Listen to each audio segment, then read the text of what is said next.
I'm Gia Kokotakis, intern at Lawfare, with an episode of Rational Security for July 2nd, 2023.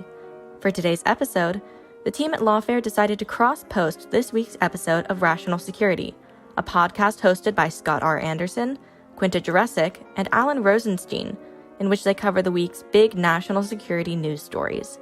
Today's episode is entitled The Mutiny in the Kitchen Edition. This week, Anderson, Jurecic, and Rosenstein sat down with Eric Ciaramella to discuss Yevgeny Prighozhin's mutiny in Russia and its abrupt end, the tragic sinking of a boat off the coast of Greece that killed hundreds of migrants, the Supreme Court's decision in Moore versus Harper, and more. This is Rational Security. I'm just curious, how many of you, if any of you, are what is called handy? Because I have to say, I am deeply not handy, which was fine when I lived in one of those soulless luxury apartment buildings with a maintenance portal. And now that I own a wonderful house with quote unquote character, which I think is just code word for 100-year-old termites. Nope, termites. We're going to keep that one. It's a cross between termites and Kermit. It's very cute termites.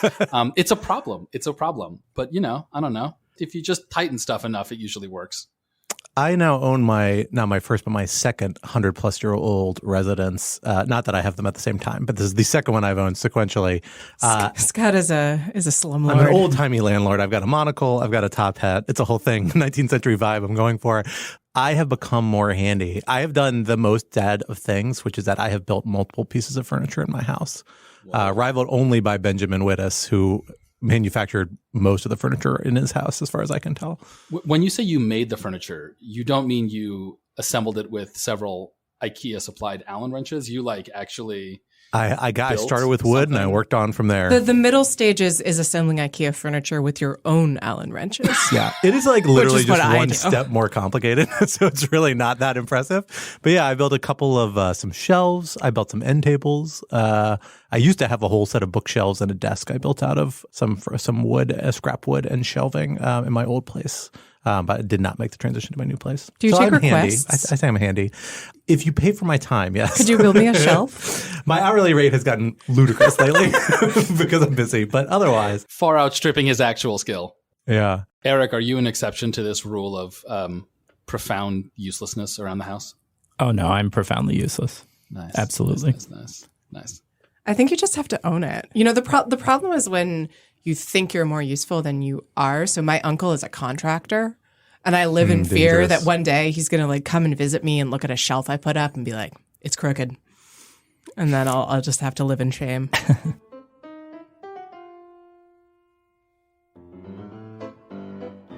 Hello, everyone, and welcome back to Rational Security. I am one of your co-hosts, Scott R. Anderson. Thrilled to be back here in the IRL studio with my other co-host, Quinta Jurecic. Hello. And in the virtual studio with my third co-host, Alan Rosenstein. Second co-host, third host. Hello. Demoted. Which is our brand. Usually you need to get to 7 before the counting problems start. This is just right at 2 and 3, man. I know, we're getting there. It's okay. It's late in the day. It's been a long day. But glad to have you, Alan. And we are thrilled to have a special guest with us this week, Lawfare contributing editor, a senior fellow at the Carnegie Endowment just next door from us here at Brookings, Eric Ciaramella. Eric, thank you so much for joining us today. Hey, thanks for having me. We are really excited to have you in the building on what I think might be your Lawfare podcast debut. Am I remembering correctly? I did one with Ben on the Damn Blast. So you've gotten the full Lawfare treatment then? Yes. Dog shirts. Forget that guy. That's most of it, really, when you get down to it. Yep. At that point, dog shirts, mostly dog more shirt dog related. Shirts. More dog shirts. It's really a one-man brand. Well, there are no dog shirts here. We're dressed like adults, but in spite of that, our conversation may go into some more adult and less adult domains. That sounds that makes it sound weird. It sounds weirder than I intended it to. Well, regardless, we're thrilled to have you here because we've had a couple things going on in the news this week, a few which are very much up your alley as someone who worked for a long time in Russian and Ukrainian affairs in the U.S. government in different capacities. And we're thrilled to have you here to talk about it in what we are calling the Mutiny in the Kitchen edition in honor of everyone's favorite chef, second favorite chef after the Swedish chef, of course, Yevgeny Prighozin. But let me not get ahead of myself. Let me run through our topics and the top 3 topics we're going to talk about this week in this week's episode. Topic 1, going all Prigozhin. Prigozh, parenthetical in, going all in. You get it. It works better on the page. It works better on the page. Most of these do. Yevgeny Prighozin, leader of the mercenary Wagner Group, went all in this past week, marching his troops into Russia and halfway to Moscow for the stated purpose of removing Russia's military leadership, only to abruptly halt and accept exile in Belarus instead. What should we make of these developments? What do they mean for Putin and for the future of the Ukraine conflict? Topic 2, lost at sea. In a busy week of news, one story has gotten surprisingly little attention: the tragic sinking of an overcrowded smuggler's boat off the coast of Greece that claimed the lives of hundreds of migrants. What does this incident tell us about the dynamics of the migrant crisis in the Mediterranean and how the world views it? And topic 3, more. How do you like it? The classic disco song. Anyway, the Supreme Court issued decisions in 3 major cases this past week, including one addressing the much-discussed Independent State Legislature Doctrine in Moore v. Harper. What did the court decide, and what will these decisions mean? To get us started on our first topic, Quinta, let me hand it over to you. So I don't even know how to begin describing this, to be completely honest. I'm going to attempt walking through the timeline, but this is just a zoo. So at some point on Friday afternoon, East Coast time, we all encountered a very strange video from Yevgeny Prighozin, the hot dog salesman come catering magnate come warlord, I guess, who runs the Wagner Group, the paramilitary organization that is playing an important role in the Russian invasion of Ukraine. Prigozhin has long been in a fight with Sergei Shoigu, the Russian Minister of Defense. And in this video, he accused the Russian Ministry of Defense of bombing Wagner troops and said that he was going to take up arms against the ministry. Quickly, Wagner troops, it seems, seized control of Rostov-on-Don, which is a Russian city not too far from the Ukrainian border and is also where a major Russian military headquarters is located. Wagner then began to march on Moscow, and I believe were less than 200 miles away when Prigozhin suddenly announced that they were turning around and he would be headed for a holiday in Belarus. So all of this is simply incredibly bizarre from beginning to end. And Eric, I am so glad that you are here because I am just deeply confused. So first off, tell me if anything that I said is wrong because the facts are changing very fast. And second off, what the hell is happening? That's a great question. I mean, you did a great laydown of the events as we understand them. I am also asking myself similar questions, as are all, experts on this region, of what the heck happened and what was this guy really thinking? How did he think this would end?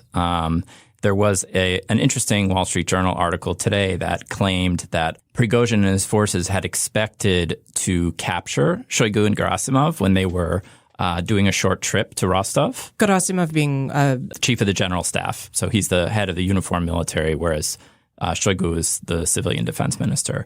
And so apparently, according to this Wall Street Journal article, the FSB found out about this and warned Gerasimov and Shoigu, and so they weren't there. And then it put Prigozhin's plans into motion faster than perhaps he had wanted to put them in motion. And then we ended up in this extremely bizarre situation where his tanks were idling on the outskirts of Moscow, and he seemed to have no plan about what to do next. So this was not a very well thought out plan. It was, the profound miscalculation of, a deeply delusional person who felt that he was untouchable because of his mercenary group's, exploits in Bakhmut and elsewhere, that he had, this kind of privileged relationship to Putin, and that he could flex his muscle and kind of force Putin to, I think, sort of deputize him and have him take over sort of the military-industrial complex, because he believed falsely that he had a significant amount of support within the regular military. And as we saw, although there was minimal resistance from the regular military, it didn't rise up and back Prigozhin's mutiny. So that strikes me as a big question here, is to say what didn't go Prigozhin's way. Because in a lot of ways, frankly, everything seemed to be going exactly if not way better than one would have expected somebody who's driving to Moscow with somewhere between 10 and 25,000, depending on who you believe, troops in tow, shooting down successfully Russian aircraft, at least according to the Telegram channels that Wagner and other people have done, although I don't know if that's been independently confirmed yet. But able to proceed relatively deep into Russia before deciding to turn around. I know I think the New York Times today had an article suggesting that one other major figure in the Russian military might have had some advance notice, and perhaps Prigozhin was expecting his support, and then it didn't manifest at the last minute. What do you make of that? What appeared to suddenly not go Prigozhin's way that would cause him to switch trajectory? The only outward symbol we have that we know of right now is Putin very clearly issuing a statement backing the Shoigu and other people in kind of the status quo military arrangements. But even his statement early on was a little more wishy-washy, it seemed to me. So I'm curious where you think, what was the change of trajectory? What do we account that to? I mean, again, I think, it's hard to apply some particular rational logic onto this. Prigozhin seems to have expected that he would kind of put this thing into motion and then somehow magically Putin would recognize that he was right and then make this switch, and Prigozhin would be vindicated without him having to kind of march all the way. I really don't think he had the intention of, storming into Red Square and, changing, certainly not the government. I mean, this was not a coup attempt in a traditional sense because he wasn't trying to unseat Putin. But certainly I think he expected, somehow he expected Putin to fold. And then when Putin issued that very angry, speech that night about, traitors, and this was 1917 all over again, it seems to have caught Prigozhin off guard, and then he sort of kept going but realized that, he wasn't going to be able to take this to its logical conclusion, to the extent that there is a logical conclusion to it. But of course, Putin didn't take it to his logical conclusion either, which is, I think, sort of more surprising, right? I mean, we're talking right now about why Prigozhin did not succeed, and I think it's sort of understandable that he didn't, and the odds were always stacked against him. What I find, I'm very curious to hear your thoughts about this, Eric, since you've studied the inner dynamics of the Russian government for a long time, is why Putin ultimately pulled his punch so dramatically in punishing Prigozhin. I mean, if you're an autocrat and you get out there and you talk about how this is the return of 1917 and the potential collapse of the Russian state and the rise of the Bolsheviks, you call this person a traitor, and then a few hours later you say, "Oh, no big deal. You can go to Minsk, and your soldiers who weren't part of this can join us, and the soldiers who were part of this, that's okay." It just makes you look so weak. Whatever happened to Putin's much discussed bloody mindedness? Mm-hmm. Well, I mean, I think Putin's in a serious bind at this point. He can't completely kind of crush Wagner. First of all, he couldn't over the weekend. I mean, it would have led to, significant bloodshed that I think would have posed even more serious problems for the regime. So the fact that this deal was able to come together and, Lukashenko talked Prigozhin off the cliff, I think in Putin's mind, it spared him from having to go down a path that would have been more destabilizing. But, he's in a bind because Prigozhin's march was, I said earlier, the result of the delusions of one man, but it was also informed by the very widely shared grievances from, again, a significant combat force in Ukraine, being Wagner, but also many, many members of the regular Russian military. Legitimate grievances about, in their view, the way the war has been prosecuted. And to be clear, this was not a, rebellion over the war itself and sort of, a disagreement, even though Prigozhin had voiced some, questions about Putin's rationale for the war. He wasn't voicing disagreement with the war itself. It was about how to prosecute it more effectively. So I think Putin was in a bind in that he needs to sideline Prigozhin without kind of delegitimizing the grievances of all of these tens of thousands of fighters and try to kind of slowly, gradually get them more integrated into the defense ministry structure. So I think he's in a bit of a, balancing act over the next few weeks. We'll see under what circumstances Prigozhin reemerges in terms of, whether he still has access to all the social media accounts and he can still lob these, flaming messages, into his forces to get them all riled up, or whether he's significantly silenced. And then we'll see what happens with this kind of integration of Wagner into the MOD and whether they actually do hand over their heavy equipment. I think, frankly, the punishment that Putin is going to levy against Prigozhin is going to be at some point in the future once they've dealt with getting the bulk of Wagner forces integrated, and then he can take care of Prigozhin as an individual. Yeah, I just wanted to kind of follow up on this question of Putin choosing the lesser of two evils in terms of destabilizing his situation. And what you said makes a lot of sense in terms of the short term. I just wonder if he has traded avoiding intense short-term destabilization for much longer-term destabilization in not responding as forcefully as he could have and not crushing this column of soldiers who are moving on to Moscow. Maybe in the short term, he has made his life a bit easier, but shouldn't we wonder if his veil of strongman czarist impenetrability has been punctured, and that, you know, even if Prigozhin surfaces in a ditch somewhere in Belarus in the next few weeks or next month, Putin has still shown himself to be sort of a fundamentally fairly weak leader, and therefore encouraging more of these kinds of attempted mutinies, or more seriously, something from within his own sort of inner circle. I mean, I think it's hard to say. And there were these competing interests in terms of, you know, quashing the challenge to his regime, but at the same time recognizing that, you know, large parts of society saw the fighters, at least, you know, the mercenaries themselves, as kind of part of the patriotic front. And so to have, you know, blasted them to smithereens on the outskirts of Moscow, I think it probably would have sent an even more complicated message through the system that would have been potentially even more destabilizing. But I don't know. I mean, you know, Putin's really trying to kind of shape this narrative in the wake of it as this moment of national unity, you know, as he's the wise leader who avoided bloodshed. You know, again, I totally agree with you that this has exposed some real deficiencies, structural deficiencies in his regime. I mean, again, this isn't anything new. It's just a dramatic public display of things that we've known since the beginning of the full-scale invasion. And I think it makes it harder for Russians to ignore these things and to talk around them. And it sort of forces the conversation in a more, you know, straightforward manner. But I think the commentary, you know, in the West has been a bit breathless that this is, you know, the beginning of the end of Putin and it's inevitable at this point and he's going to be out on the street. You know,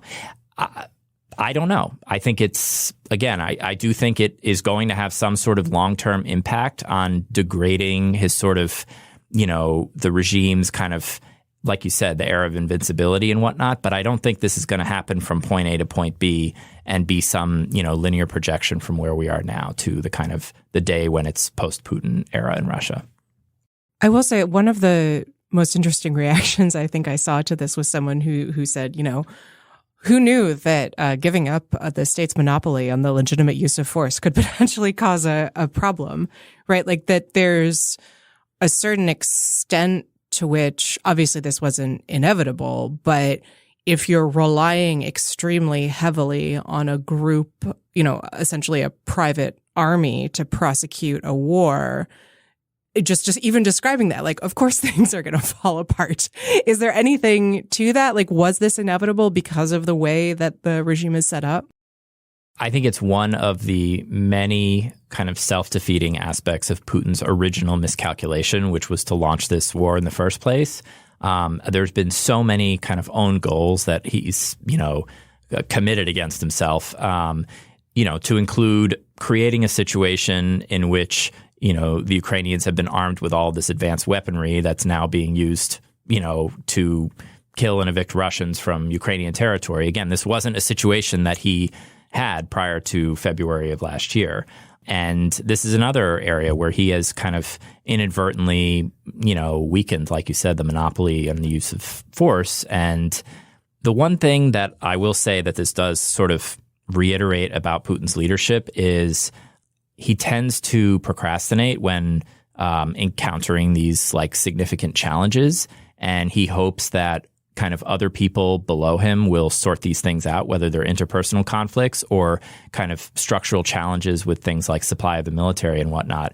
And he lets these problems ripen to such a point that they reach, crisis. And so we always think of him as this kind of master strategist and tactician that can think 17 moves ahead. But actually, the guy just kind of thinks that he can float above the system and everything will resolve itself. And he seems to not fully grasp the, deficiencies within his own system, many of which he created himself. Honestly, what you're saying about procrastination sounds extremely relatable. Yeah, totally. Well, let's go from Putin's future to Prigozhin's future. Because that I think is one of the biggest question marks in this for me, is that we've seen him over the last several years, particularly over the last year, establish a very big independent center of gravity. At least he seemed to perceive it as such, where he had at least enough troops to march as close to Moscow as he got and pose a credible enough threat to leverage some sort of compromise solution. Whereas if he were, didn't have some substantial loyalty, that probably would not have been possible among this troop base. Of course, Wagner is an international presence. We know it's very active in Africa. It's very active in Syria, active in lots of other places. But it also is a product of the Russian state, something that Putin now openly acknowledges in ways that he didn't 72, 96 hours ago, right? And so there's, I think, to me, a big question mark saying, to what extent is Prigozhin going to be able to keep whatever, independent army / financial network / global resources he has available? Can they stand independent of Putin? Or is that something that Putin can slowly throttle, just as we're seeing him co-opt, the Russian troops that are fighting in Ukraine? Is it going to be able to do something similar with the Wagner presences in other parts of the world? And that's particularly seems important for Prigozhin, given that right now he's stuck in Belarus. A lot of other parts of the world he tries to travel to, he's going to face legal problems because of conduct in Ukraine and elsewhere. Not true everywhere. There's lots of places in Africa, lots of places in Central Eurasia where he could probably travel. They don't extradite. They're not going to extradite him. Wagner's very active. But a lot of parts of the world, he's going to be off limits. And if Putin is also angry at him, then that really limits how you're able to operate unless you have a lot of resources behind you. Do we know anything about those networks, or is that all a big black box for us in terms of how Wagner is structured and how independently it can exist of Putin? Yeah, I think that's a big uncertainty. Putin did make this claim that, contrary to all of his prior denials, the state has been financing Wagner to the tune of $1 billion over the last year, and given Prigozhin all these contracts to supply the military. And so the implication from Putin was, yeah, I can cut him off. I do think probably Prigozhin's time as sort of an independent actor of any political significance is mostly over. I think he could still be, a spoiler and a thorn in the side of the regime, but not nearly to the level that he has been. I do think there are questions about kind of individual units within Wagner and how they're going to perceive the takeover by the Ministry of Defense and other structures in the security services, which obviously they've resisted for a long time. But that's going to be a priority for the Kremlin because they don't want to, they need to co-opt these organizations. They don't want to lose, in particular, Wagner deployments and operations in Africa where, in many cases, that is kind of the Russian presence and, tool of the state that can be used to support, pro-Russian authoritarian regimes, to gain access to key minerals and so on and so forth. So, again, I think it's not going to be an easy endeavor by the Ministry of Defense to take over these structures, but it's going to be of a high priority in the coming weeks and months. So another question I had is what effect this is going to have on how Russia is prosecuting the war going forward. Ellen, I know you have some thoughts on this if you want to start, and then Eric, I definitely want to hear your thoughts as well.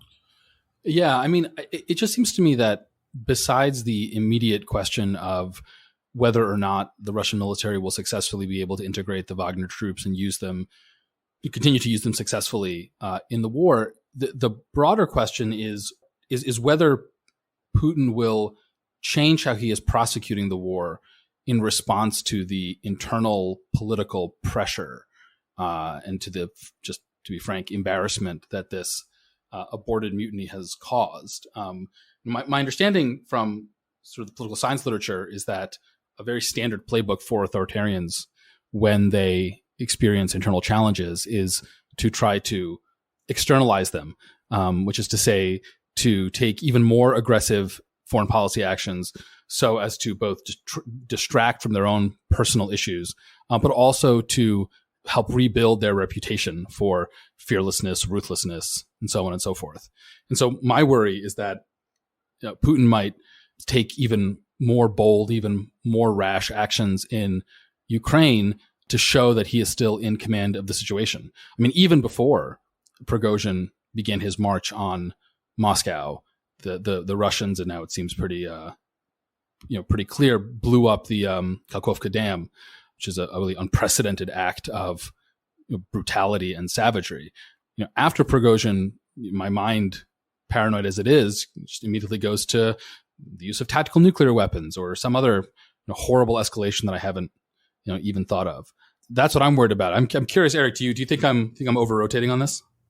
I mean, I think it's a fair kind of assessment that, when Putin feels like things are not going well in Ukraine, the sort of follow-on is to brutalize the Ukrainians even more. So I think that's sort of a fair assessment going forward, and the Ukrainians understand that.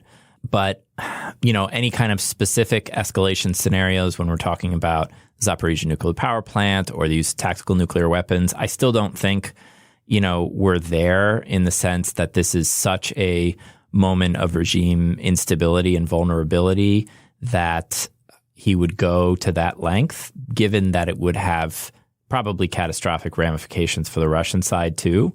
Again, I don't know. This is still my sort of Western logic and trying to, understand where his head is. There's been this series of really sort of outrageous articles by Russian academics who were once respected in the West and now have, totally lost the plot, where they've been arguing for a preemptive Russian nuclear strike on Europe, thinking that, the United States would not respond if Russia nuked Poznan. And, we need to reinstill fear in the West because the West has lost its fear of our nuclear, arsenal and all this, so on and so forth.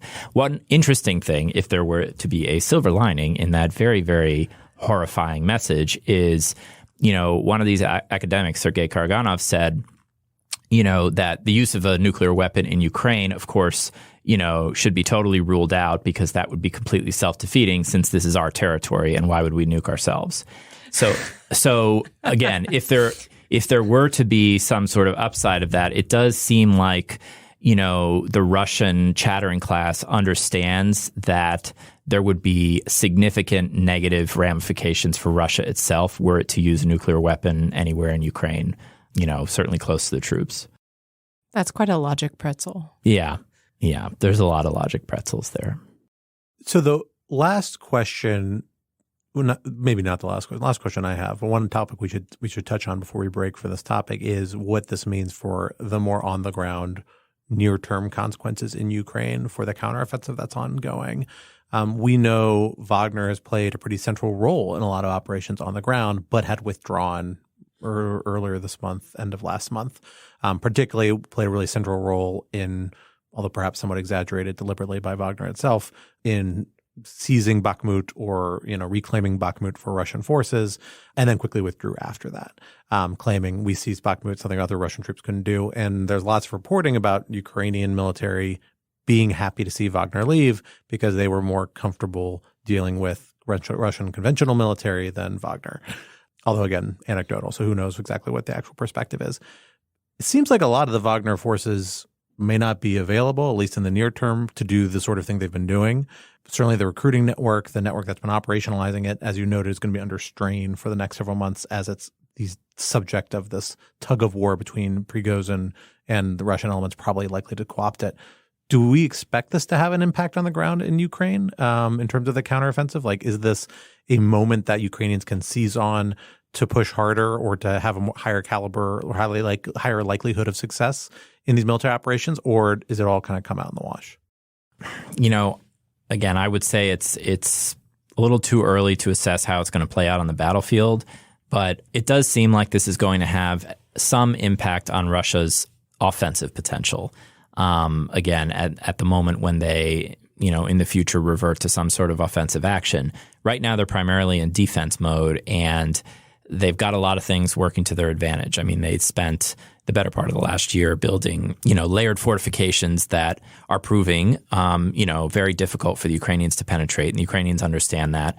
So, the view I've heard from Kyiv is this is, let's keep an eye out for opportunities, but we're not expecting anything magical to happen and the Russian front lines to suddenly collapse because, again, they're very, very dug in, and this is proving a huge challenge for Ukraine to kind of maneuver past. Well, sometimes we move from tragedy to farce.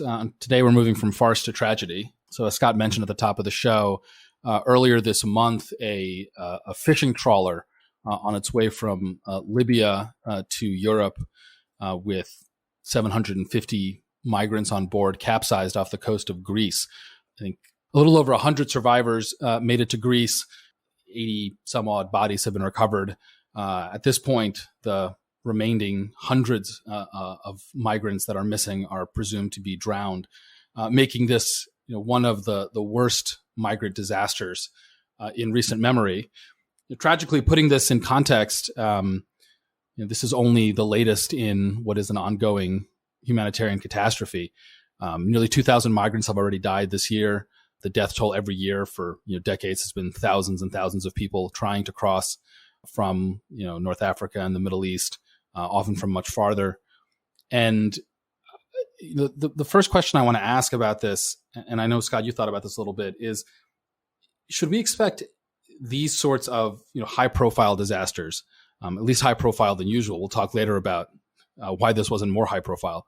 But should we expect these sorts of higher-profile disasters to change anything in terms of Europe's policy towards these migrants and refugees? And I don't want to be parochial American, but it does strike me that this is kind of Europe's version of the problem we have here in the United States around mass shootings.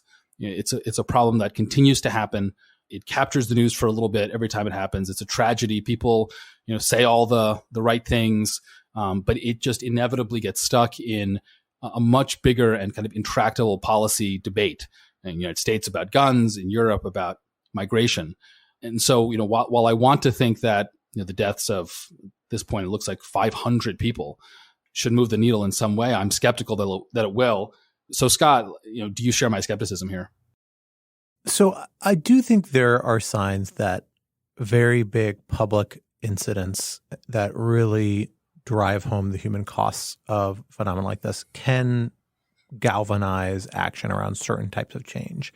I think it tends to be small bore and limited duration, but it's a cause for some hope. I think the classic recent example is I think it was 2013 or so, maybe even a little earlier. There was a horrible case during the middle of the Syrian refugee crisis of the really stunning image of a 2 to 3 year old Syrian child washed up on the shores of the Mediterranean, having drowned, and kind of tucked under himself the way that any parent knows children sleep. It's a heartbreaking image that I still, don't have trouble recalling in great detail because of how searing it is. Even more so, I think, once you become a parent. And it is that actually there's reason to believe that image and that phenomenon, similar human stories, but particularly that image more than anything else, did drive a response or a drive to come up with some sort of response among European leaders and global leaders. In that case, the response was, well, we want to find ways to cut back on dangerous migrant travel. Let's try and keep migrants in the Middle East in that case. We're going to pay to have Syrian refugees held in Turkey, held in Jordan. It's a partial solution. It's an imperfect solution. The conditions in refugee camps in Jordan, in fact, were a contributor to some of the people seeking to emigrate, some of the Syrian refugees on this ship. There's a phenomenal story in the Washington Post by Louisa Lovelock, and some co-authors, but Louisa does wonderful work in the region, and documents some of the human stories and the push factors that drove these people to undertake such desperate action. And the leading one of the leading ones was a Syrian refugee whose child needed medical care with leukemia and was driven to try and alleviate their economic circumstances because the resources as a refugee were just so limited. So it's not a permanent solution. There isn't a permanent solution. And the effect of this in Europe, not entirely without parallel in the United States with its own immigration debate and policies, has been a hardlining, right? Like, we've seen a move to the political right in Europe over the last several decades in which immigration and kind of underlying cultural concerns related to immigration play a driving role. That has been a little more on the wane maybe in the last few years. Hopefully, at least a lot of people hope it is. But we're still seeing, particularly in the Mediterranean, a couple of these governments, including the current government in Italy, riding a little bit on anti-immigration sentiment because they're experiencing these crises directly. And there's, I think, a fairly widespread perception that the immigrants bring with them a lot of burdens on the economy. They become scapegoats for a lot of other broader social ills, like the state of the global economy after the pandemic, which is still struggling in a lot of parts of the world. And it becomes politically politically unpopular to say, we need to take on additional costs to help prevent these things from happening. But it's worth noting, this is really fundamental to the European experience. I mean, Europe is a continent that experiences horrendous refugee conditions. It was really the home of the Refugee Convention and the whole drive to have better rights for people forced from their homes by a variety of conditions, war and economic drives in various extents and various regards. And it's sad to see Europe drift so far from what is, in the grand scale of things, a pretty recent European experience of exile and dislocation, and to lose that sense of empathy, which was kind of a defining principle for a long time in big parts of the world. Europe's not alone in that, though, and the real, I think, thing that this drives home is just the extent to which people have been able to just begin to brush this whole system of problems under the rugs. Because while this is a particularly damning incident, it's not alone. There have been lots of incidents of smaller scale, but equally devastating that have happened within the Mediterranean, some of which have been even to some extent kind of tacitly facilitated by European governments and the callousness with which they treat some of these issues, not to mention North African governments on the sending side. And, the international community largely has stood by while that system has developed. And it's a really tragic circumstance. Eric, I'm curious for your sense of how the migrant crisis fits into Europe's sort of ongoing perception of its own security situation. Because I can see, that there's if you're in a moment where you are if not at war, very close to the edge of a war and supplying one side of a war, that there's kind of an instinct to harden your borders, secure yourself.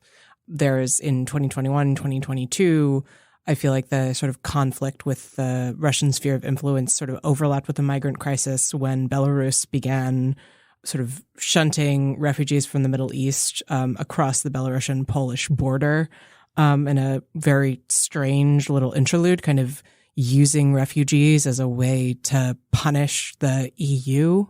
Is there any overlap there? I mean, you've always had this debate in European security about, the balance between threats that come from the East, namely Russia, and the sort of security situation in the South in terms of irregular migration and so on. And, for a while there was certainly in the kind of early years of the war in Syria, the civil war in Libya, so on, there was a lot of push by the Southern European countries to have these issues come, more at the forefront. And, of course, there were a lot of internal debates within the EU and within NATO about how to deal with this, with certain kind of more frontline governments wanting to take a harder line position, and then countries like Germany saying, we need to kind of open up our borders. And that sort of led to Merkel's famous, pronouncement that, we can do this and let, 1 million Syrian refugees come into Germany.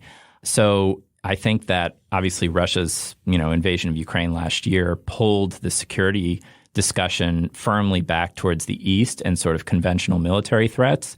But this kind of event, crystallizing event, like Scott was saying, it has the potential to, again, bring this debate back that hasn't really been kind of at the top of the European agenda over the past year and a half about how do we balance between, the resources that we focus on, defense and deterrence in the East against what we do in the South. And again, the challenge is conventional military threat of Russia. There's pretty unanimous agreement on sort of diagnosing that problem and coming up with solutions. But in this case, it's highly polarizing. And you have a variety of governments in Europe of different on different parts of the political spectrum, including some, kind of extreme right governments that really want to take, sort of an inhumane approach towards irregular migration.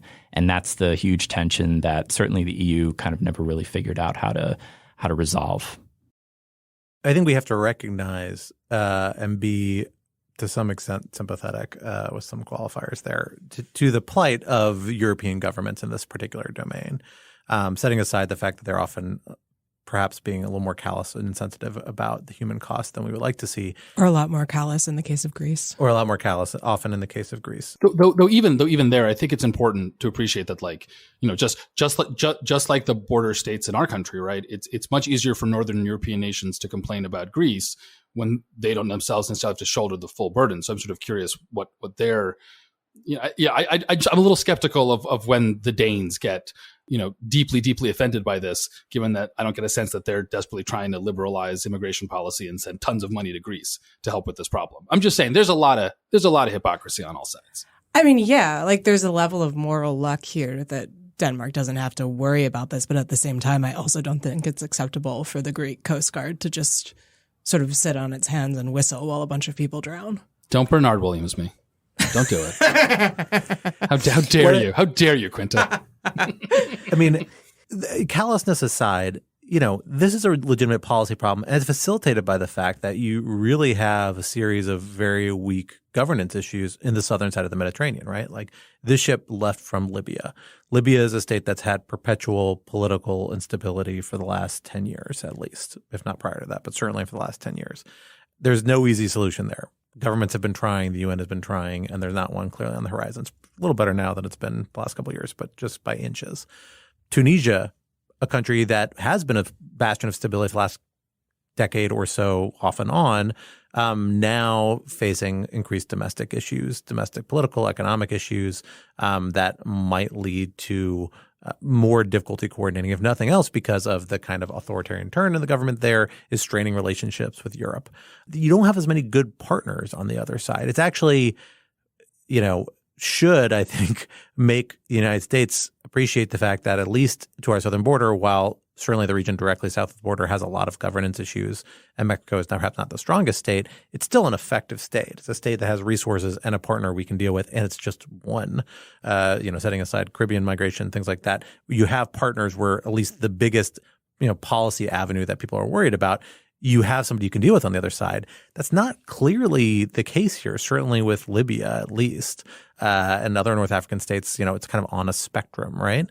And without that partner, what do you do exactly? I mean, I think the right answer is you have to say these people can land so that they're safe, and then we maybe say, okay, but we're not going to let you work. We're going to try and find ways to relocate. Then you can do things that are humanitarian, respect humanitarian boundaries, but don't take on the externalities, right?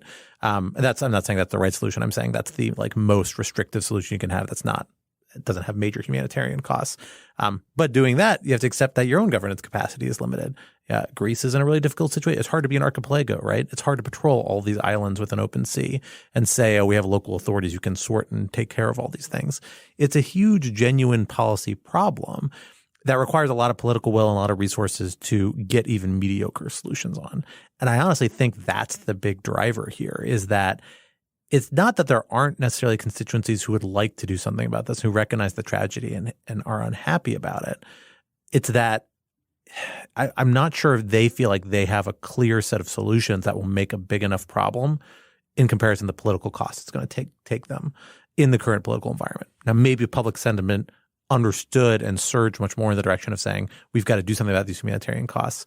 That would fix things. But really, barring that, it just seems like these are really expensive solutions you can deal with here.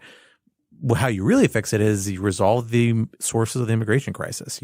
Trying to resolve the push factors. That means stabilizing Syria, trying to make it so people can actually move back to Syria once it is stable, which is a big question for a lot of Syrians who fled the violence there. Dealing with massive economic problems in Pakistan, from whom a lot of these people came from. So it's just a huge systemic set of problems that there's no clear policy package that actually resolves the underlying issues. All you can do is try and mitigate some of the humanitarian costs. That's worth doing, but it's not I understand why it's a hard sell for some policymakers. So last question on this before we move to the next topic. one thing that's been remarked upon quite a bit in the last few days is just the contrast between the level of coverage that this disaster received, which, while non-zero, was not enormous. I mean, when you have 500 dead bodies floating in the Mediterranean, I mean, I don't mean to be morbid, but that's what we're looking at. You'd expect there to be a little more coverage than what we got. You compare that to the just absolute wall-to-wall coverage over the loss of the submersible that was exploring the Titanic. I think there were 5 or 6 people aboard, all of whom are presumed dead at this point. The contrast is quite stark. I do want to just preface this by saying the loss of the Titanic submersible is a tragedy, and it's a horrible thing that those people died. And for all of the ghoulish whack jobs on Twitter who are cackling about, I don't know, rich people drowning, those are people too, and the whole thing is just, that's disgusting. Putting that, I think, obvious moral point to aside, it is nevertheless striking how much more coverage this got than a disaster of literally 2 orders of magnitude more, that also is part of an ongoing enormous humanitarian disaster. So I don't know, the whole thing just fills me with despair about our media ecosystem. Quinta, you're our media critic. Spleen out with me. Yeah, so I guess I have 3 points I would make here. So one is first, I want to point to a really interesting column by Ishan Tharoor in the Washington Post, who makes the point that 2 of the people who died in the Titan submersible were a father and son who were Pakistani, who were, I think the phrase he uses, they're heirs to one of Pakistan's biggest private fortunes. That's a quote. And apparently there's been a lot of discussion within Pakistan and on Pakistani social media about what the contrast between, these billionaires and then the hundreds of desperate Pakistanis who drowned trying to reach Greece says about the state of that country's economy, social inequality, political problems. So I think that to me is actually a more interesting comparison and way of moving those 2 things together than saying, these are both situations where people died on boats, for lack of a better way of phrasing it. And I think that I will leave that to be discussed by people who know a lot more about the situation in Pakistan than I do, having not read up on it. But I thought that Ishan's piece was interesting and thought-provoking in ways that a lot of the sort of posts about, why don't you care about migrants drowning were not. The second point I would make is that I don't think it's hugely surprising that people were interested in the submersible. People like stories about boat disasters. When I was a kid, I was really obsessed with Ernest Shackleton and his misadventures in the Antarctic. Explains so much about you. Hey, man, they all survived.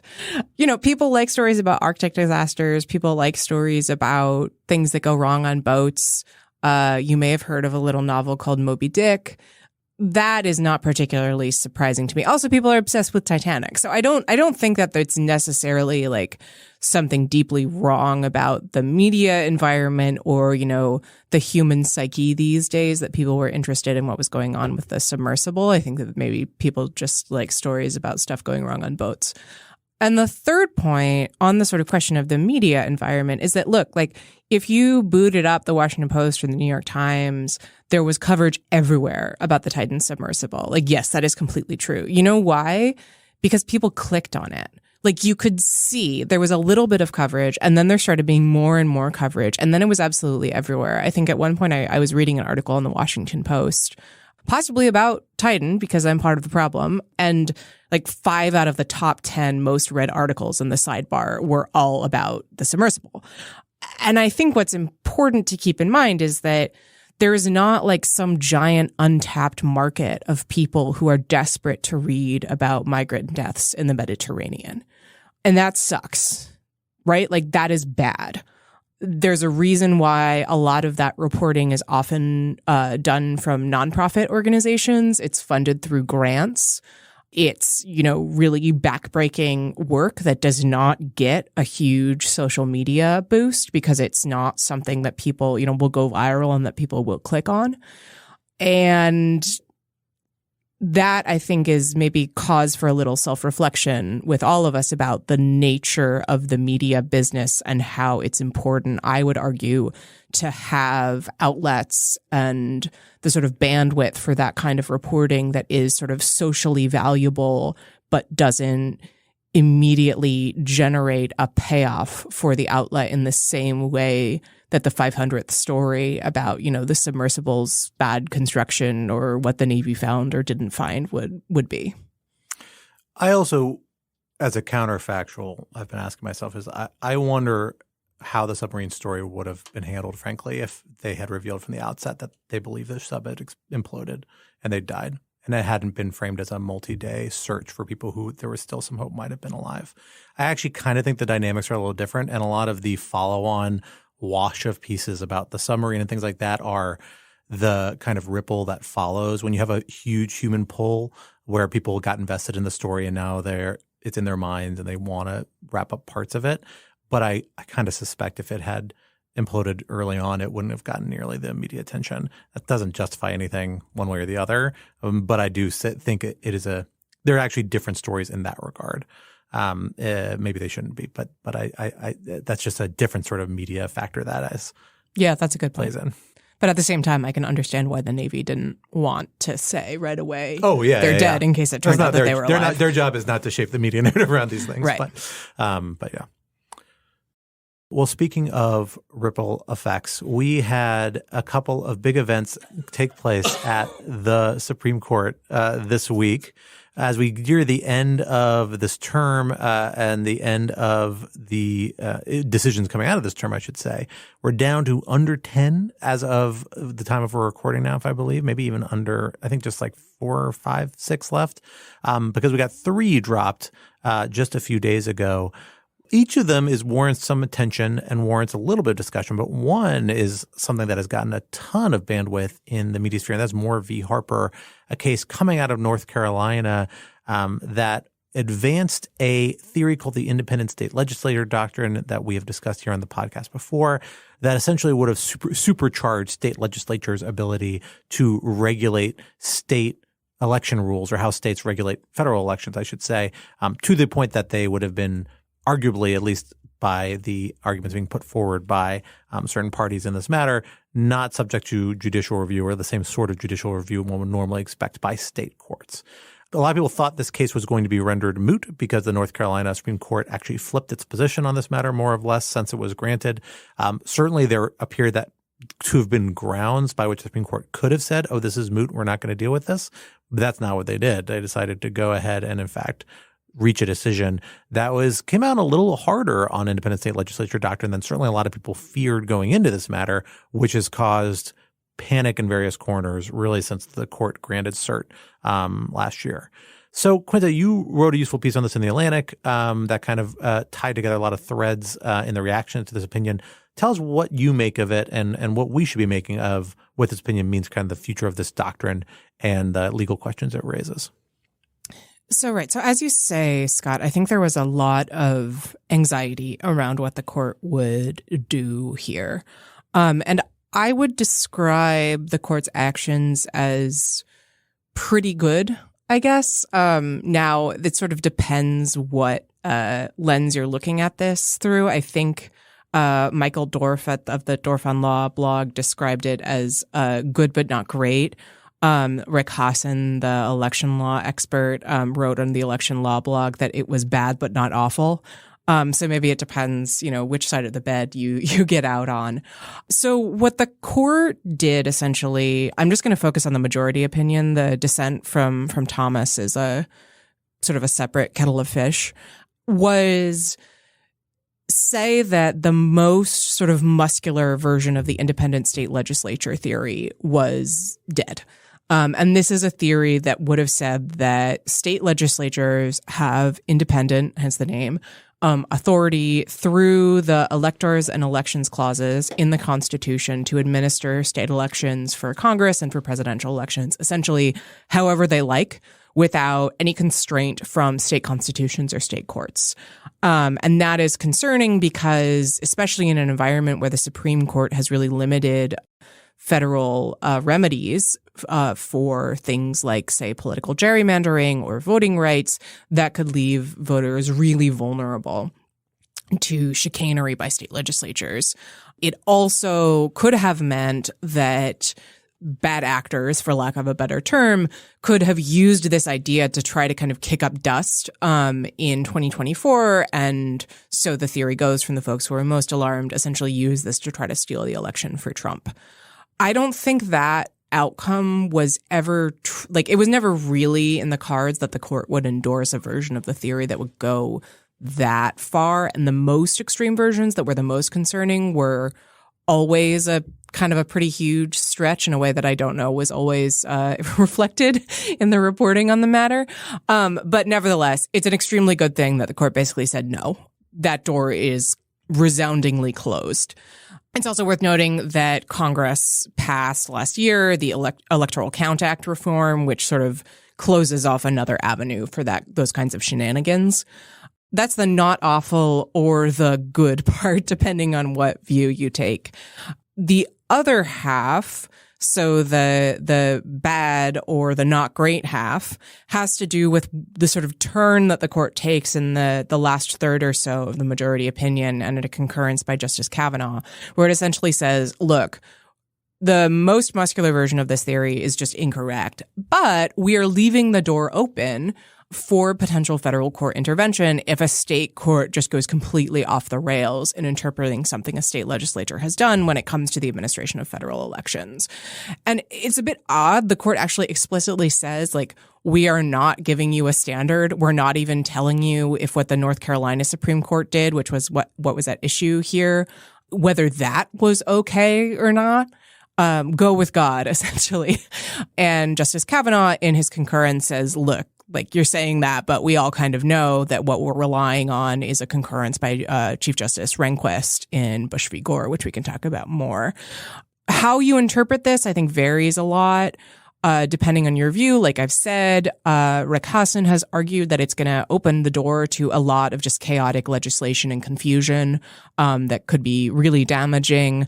The other way to look at it is that the court is kind of signaling, though it doesn't say it directly, that there's going to be a really high bar for those kinds of election disputes. And so it's, leaving open the possibility to go out there and take action if something is just completely upside down and backwards, but it probably won't.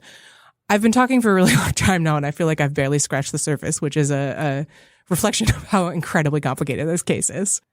Yeah, but I think you've done a good job kind of tackling the main issues. One thing that's interesting that happens in that last turn of the opinion is it actually cites Bush v. Gore for, I think Rick Hassan said this because I have not checked this independently, but if somebody said this online, I think it was Rick, maybe not. If it wasn't, apologies.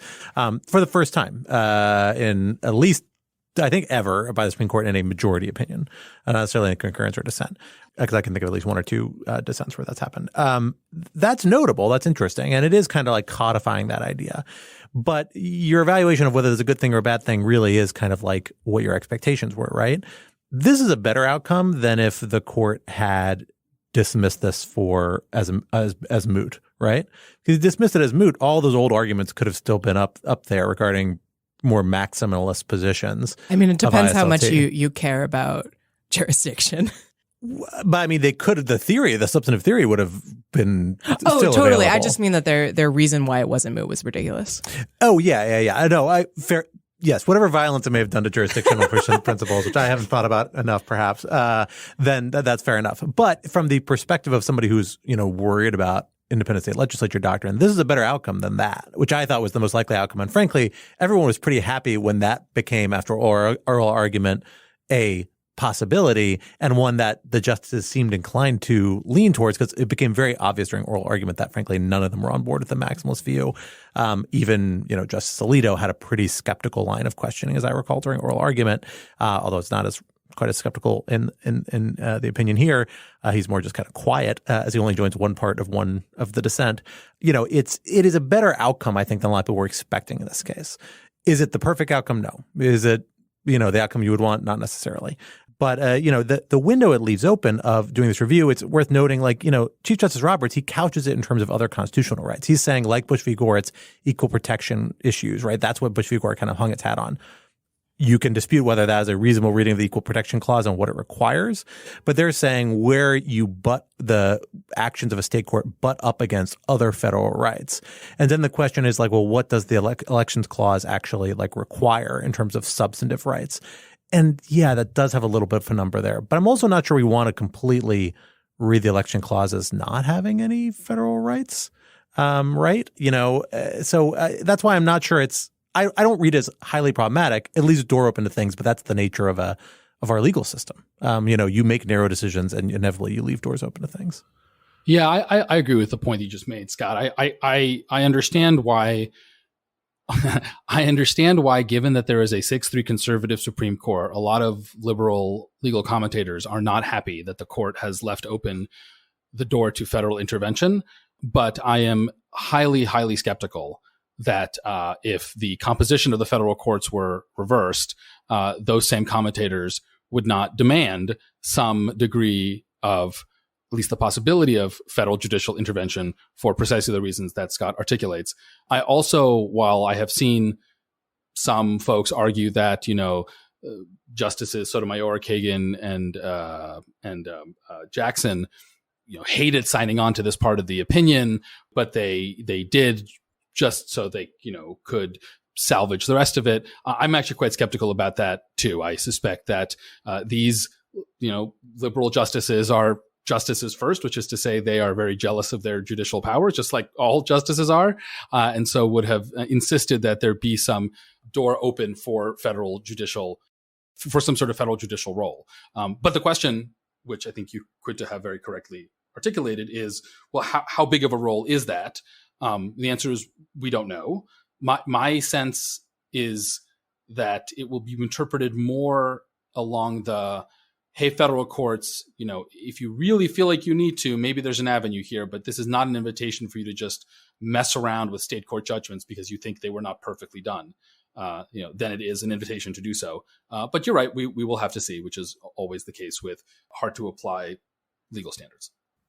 The one thing I will say I think this court does, which is interesting and is a consistent trend with the Roberts court, is that it clearly is not shy about the court maintaining a substantive role, and it's still leaving a lot of authority in the court's pocket. It's not a non-interventionist court. It's not a court that's trying to say, as the kind of idealized, Justice Scalia model would say, oh, we are removing ourselves and shoving as much as we can back on the political branches and other institutions of government because we're unelected, and so we're supposed to minimize our role. It's clear that Roberts and others here, Justice Kavanaugh, I think are particularly interesting, particularly with some of his rulings on standing and a couple other rulings said, they're very comfortable saying, no, we think this has to be decided, the substantive area of law has to be interpreted by us. And we're going to provide some guidance, but we're going to leave it to lower courts to develop it, and we're going to handle it later. And inevitably, there's going to be still a major judicial role in this issue set. They're self-aggrandizing. They're empowering themselves. I don't necessarily love that, but I also think it's maybe a interesting corrective after what I tend to be very skeptical of the Scalia-esque idea that the courts can play a very minimalist role or should try to. I often think that's a guise for a more substantive agenda that's being kind of underwritten. At least here, they're kind of embracing the fact that, no, courts still do have this role. We're not going to try and pretend otherwise, even among the conservative justices on the court. That's kind of notable. It's not, I don't think, the direction we would have thought people were going in when people were agitating for a more conservative, non-interventionist court 20 years ago. This isn't the sort of court they thought they were going to get. But it's the one we've got, and it's with legal figures who grew up in that movement and are here and yet are not embracing that sort of perspective. Now, of course, that was not the only Supreme Court decision that came down this day. Alan, tell us a little bit about Counterman. Yeah, so Counterman versus Colorado is a case about the First Amendment. It's not directly a case about lawfare matters, but it does have some interesting resonances and potential implications with the January 6th investigation, which I'll get to in a little bit. The main question in Counterman was, what does it mean for something to be a, quote, true threat and therefore unprotected by the First Amendment? So the First Amendment does not apply to certain categories of speech. One of those categories is true threats of violence. So if I say, I'm going to punch you in the nose, Scott, that statement whether I punch you in the nose or not, that statement by itself is not protected by the First Amendment. And so the government is free to punish me for threatening you in this way. The question is, how explicit do I have to be with this violent threat for the government to punish me? If I say, Scott, I'm so mad at you, I'm mad at you enough to punch someone in the nose, and I look at you and I glare. The question is, is something like that a true threat? And the answer is basically no. It's threatening, obviously, but it's probably not a true threat. It's not quite explicit enough. But there are all these questions about what counts as a true threat. And so in this case, in Counterman, the question is whether or not the defendant's set of harassing and violent-ish social media posts about a local musician rose to that level. And in particular, whether the fact that the posts appeared to reasonable observers, including the victim, as threatening, whether that was enough or whether the defendant also had to actually subjectively understand or intend to be making those threats. And the court, in an opinion by Justice Kagan, said, well, on the one hand, it's not enough just that an objective observer would have understood these to be threats, because that would potentially bring too much speech under this exception for true threats. On the other hand, we're not going to go so far and require that the defendant have actually intended to make a threat. It's enough that the defendant was merely reckless, in the sense that the defendant understood that there was a high likelihood that their communication would be interpreted as a threat. And so that's the opinion by Justice Kagan. There's a concurrence by Justice Sotomayor in which she would have required actual intent, not just recklessness. And there's a dissent by Justice Barrett in which she says, actually, none of this is necessary, just an objective test about whether or not a reasonable person would have interpreted this as a threat. Now, the reason that this is relevant for lawfare purposes is that in the course of these three opinions, each of them, interestingly, goes out of its way to contrast the true threats exception to the First Amendment with the incitement exception to the First Amendment. This is the famous Brandenburg test, in which speech that is intended to and will lead to imminent likely violence or lawlessness, that speech is also unprotected by the First Amendment. And all of these justices, no matter where they fall down on the true threats position, they say, well, look, we all agree that this is different than the incitement exception, which definitely requires intent. It absolutely requires intent. And this is really interesting because although this is technically dicta, it's not relevant to the holding or not necessary to the holding of what a true threat is. It's about a different doctrinal issue. They're very explicit about it. And all three opinions, which collectively cover all the justices, are explicit about it. So I think we can take it as a strong signal that this is what the law is on incitement. And that's important because the incitement cases from the Supreme Court, they're quite old, they're quite short. Two of them are per curiams. They don't actually tell us a ton. And this has profound bearing or potentially profound bearing on the investigation into January 6th. And in particular, the investigation that I assume the special counsel is at least considering about whether or not Donald Trump is guilty of incitement, of inciting the riot, incitement to insurrection. By getting on stage and telling his supporters at the Stop the Steal speech to, quote, fight like hell, and then doing other things like ordering the magnetometers to be removed. And the reason I think this is important is because the Supreme Court has clarified what at least I took to be still kind of an open question until the opinion came out, which was for incitement, is recklessness, and especially kind of extreme recklessness, is that sufficient? Or do you actually need to establish intent? And I think after Counterman, there's no question. You have to establish intent. And that does make it, I think, at least on some margin harder to bring a case against Donald Trump for January 6th, specifically for incitement. Because now it's not enough for the government to establish that Trump understood the risk of violence and therefore was at the very least reckless. Now they have to prove that Trump specifically wanted the crowd to go and attack the Capitol. And although they might still be able to prove that, to be clear, that's always harder to do in the absence of smoking gun evidence, like Trump turning to Cassidy Hutchinson and saying, I'm really hoping they go attack the Capitol. Which, to be clear, we do not have. Which we do not have. And probably won't get, though, who knows. And so, I wrote a piece about this for Lawfare, which we'll link to. Again, I'm not trying to claim that this is, one way or another dispositive of whether or not Jack Smith is going to bring an incitement prosecution against Trump. But I do think it does make it at least somewhat less likely that this will happen. And I think it's also just interesting that the Supreme Court was so explicit about this. I'm not implying that they were like consciously back channeling to Jack Smith and trying to, tell him, hey, if you bring an incitement prosecution, this is what we expect. But just this level of everyone talking about the same unnecessary dicta so explicitly in an opinion does make me wonder if in the back of their minds, the justices are people like the rest of us. They read the papers too. Do they want to use this as an opportunity just to clarify, incitement's an interesting, important issue in contemporary legal life. And maybe it's worth us just throwing out some stuff there, just in case anyone's listening, just so that there are no questions about what it is that the First Amendment requires. Well, folks, we are out of time for this week's episode, but this would not be Rational Security if we did not leave you with some object lessons to ponder over in the week to come. I am going to take the prerogative of doing our first object lesson because I have a very big announcement, which will be of interest to all Lawfare listeners and others who read or follow Lawfare in any regards, of which, of course, Rational Security is a product. We have a brand new website and a brand new domain name to go with it. So you can still go to the same old lawfareblog.com. That is going to redirect you to our new website. But our new website is lawfaremedia.org, a name that reflects what we like to think we have become, which is decidedly not a blog anymore, but really a platform for written content, audio content, visual content. We're experimenting with a little bit, still kind of work in progress there, in a variety of regards. Once we get rid of those dog shirts, will help a lot. But it is a phenomenal new product. It's been a long time in coming, something we've worked on a ton. Lots of new functionality, lots of new flexibility. We're still ironing out the kinks. We're still perfecting exactly how we want to look and work. But we wanted to get it out there in the public to get feedback and to let people benefit from some of the stuff we've already implemented. And this is actually really just the beginning. We have lots of exciting new functionality coming down the pike. So visit lawfaremedia.org, see our new website, read all about it, try our new search engine, try printing something in PDF format. It actually looks good and is legible, unlike previously, and it has the author's names and bios in there.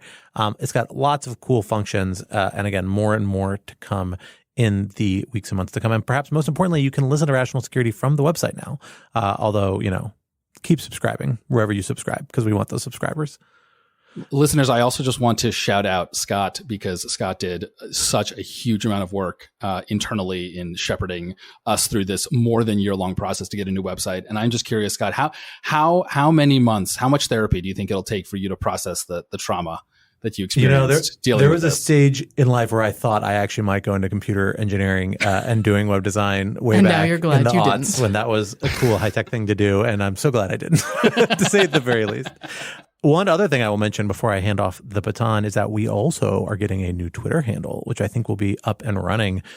You should still be able to reach us at all the same old places, but we will just be at Lawfare moving forward, not at Lawfare blog, as we ditch the blog from our name. So look for us on Twitter at Lawfare and at the various other social media platforms that we now inhabit as Twitter slowly gives in to the inevitable. Alan, what do you have for us this week? So I have a great book, but I want to say, we have grown up. We are no longer a blog, but I just want to say we're going to keep some of that blog energy. I think that is part of our charm, just the we're not slight lack of professionalism. At least RatSec. How about this? How about all that blog energy? We'll just move channel it into Rational Security. I can live with that.